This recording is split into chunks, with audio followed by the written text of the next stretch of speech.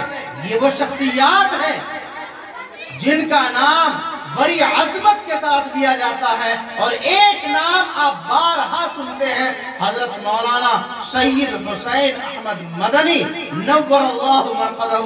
ان حضرات نے جہاں مدرسے کے اندر بیٹھ کر کے اللہ اور اللہ کے رسول کے پیغام کو امت تک پہنچانے کے لیے بڑے بڑے سورما تیار کیے، وہیں اس ملک کو انگریزوں سے آزاد کرانے کے لیے بڑے بڑے مجاہدین اور لیڈر تیار کیے۔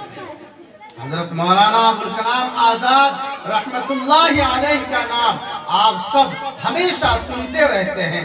اس ملک کو جب آزادی نصیب ہو گئی، اس کے بعد اس ملک کے اندر جو ایک منظم طریقہ اختیار کیا گیا تو مولانا ابوالکلام آزاد رحمت اللہ علیہ اس ملک کے شکشا منتری بنائے گئے۔ میں آپ حضرات کو پوری تفصیل کے ساتھ جنگ آزادی کے تعلق سے نہیں بتا سکتا، اس لیے کہ یہ مجمع بچوں کا ہے۔ آج مجھے انہی کے تعلق سے بیان کرنا تھا۔ 1947 عام طور پر سب لوگ جانتے ہیں کہ 1947 میں یہ ملک آزاد ہوا، مکمل طور پر 15 اگست 1947 کو یہ ملک آزاد ہو گیا تھا، لیکن اس ملک کے پاس اپنا کوئی دستور، اپنا کوئی رول اور ضابطہ، کوئی قانون، کوئی سمویدھان نہیں تھا۔ بابا صاحب امبیڈکر ان کی سرکردگی میں رفقا کے ساتھ مل کر کے ان کو سمویدھان بنانے کی ذمہ داری دی گئی۔ 2 سال 11 مہینے 18 دن لگے۔ 2 سال 11 مہینے 18 دن میں اس ملک کا ایک بہت طویل ترین سمویدھان مرتب کیا گیا، ایک قانون، ایک ضابطہ لکھا گیا۔ سب سے پہلے ایک نسخہ انگریزی میں، ایک مسودہ انگریزی میں اور ایک مسودہ ہندی میں مرتب کیا گیا۔ اس سمویدھان کے اندر، اس ملک کے اندر بسنے والی جتنی بھی ذات برادری کے لوگ ہیں، جس برادری سے، جس ذات سے، جس دھرم سے، جس علاقے سے جن کا تعلق تھا، ہر ایک کے لیے اس سمویدھان کے اندر حقوق دیے گئے۔ اگر کوئی مسلم ہے تو ان کے لیے حقوق ہے، اگر کوئی ہندو ہے ان کے لیے حقوق ہیں۔ ہندوؤں میں بہت ساری ذات برادری کے لوگ ہیں، ہر ایک کو ان کا حق دیا گیا۔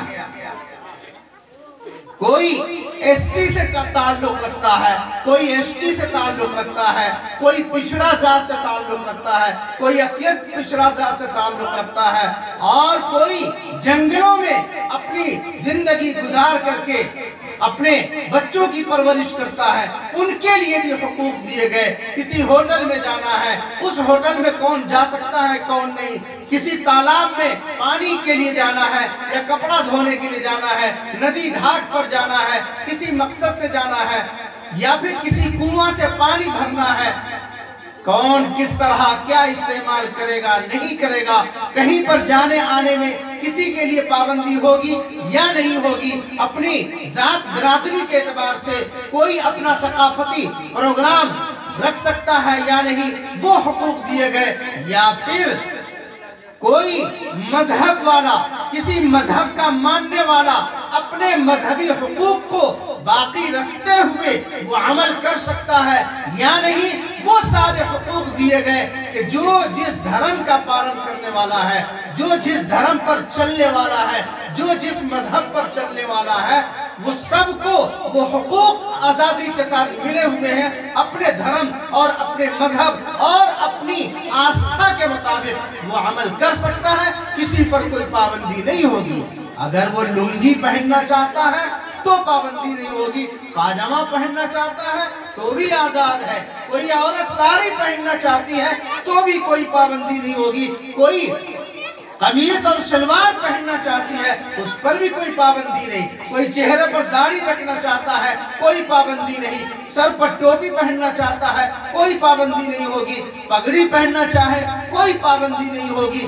یا پھر کسی ذات اور دھرم کے لوگ، کسی ذات اور برادری کے لوگ اگر پڑھنا چاہتے ہیں، تعلیم حاصل کرنا چاہتے ہیں، مسلمان ہیں تو مسلمان دھرم کے مطابق دینی تعلیم، قرآن اور حدیث کی تعلیم حاصل کر کے مسجدوں کو آباد کرنا چاہتے ہیں، کوئی پابندی نہیں، مدارس کو آباد کرنا چاہتے ہیں کوئی پابندی نہیں۔ ہندو دھرم کے لوگ ہیں، ان کے دھرم میں جو وید اور گرنتھ ہیں ان کو کوئی پڑھنا چاہتا ہے اس پر کوئی پابندی نہیں، سنسکرت پڑھنے پر کوئی پابندی نہیں، رگ وید، یجروید اور اتھروید کسی بھی چیز کی، کسی بھی کتاب کی وہ تعلیم حاصل کرنا چاہتا ہے کوئی پابندی نہیں۔ اگر کوئی گیتا پڑھنا چاہتا ہے، رامائن پڑھنا چاہتا ہے تو بھی کوئی پابندی نہیں، کسی پر کوئی پابندی نہیں رکھی گئی، آزادی کے ساتھ سب کو حصہ دیا گیا، حق دیا گیا۔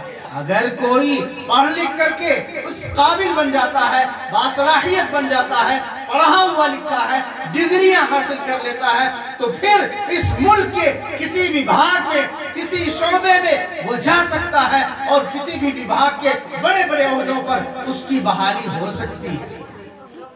حق دیا گیا کہ کہیں پر کسی ذات اور دھرم اور برادری کی وجہ سے اس کو ونچت نہیں کیا جائے گا، محروم نہیں کیا جائے گا کہ یہ چھوٹی ذات کا آدمی ہے اس لیے یہ بڑے عہدے کے لائق نہیں ہے۔ تمام لوگوں کو وہ اختیارات دیے گئے، اتنی عرق ریزی کے ساتھ، محنت کے ساتھ 2 سال 11 مہینے 18 دن کے اندر وہ سمویدھان مرتب کیا اور 26 نومبر 1949 میں 26 نومبر 1949 میں یہ قانون، یہ سمویدھان مکمل ہو گیا اور اس کو پارت کر دیا، پاس کر دیا۔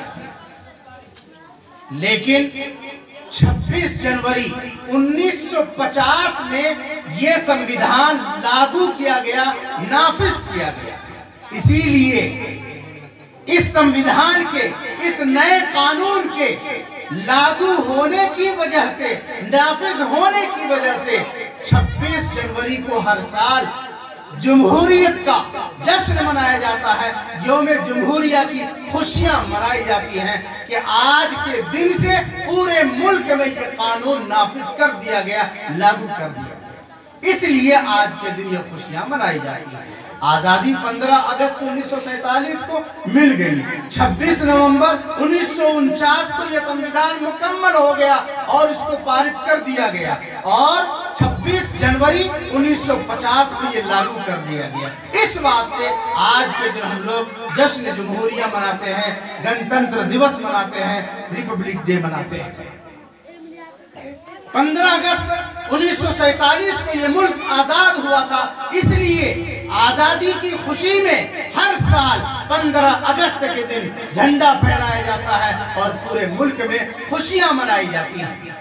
ان دونوں دنوں میں، پورے سال میں یہ 2 دن پورے ملک کے لیے خوشی کا دن ہے، آزادی کا دن ہے، جمہوریت کا دن ہے، اس لیے یہ خوشیاں منائی جاتی ہیں اور اپنے آنے والی نسلوں کو یہ بتلایا جاتا ہے، اس ملک کے جوانوں کو بتلایا جاتا ہے کہ بڑی قربانیوں کے بعد، بڑی محنتوں کے بعد، لاکھوں جانوں کی قربانیوں کے بعد یہ ملک آزاد ہوا تھا۔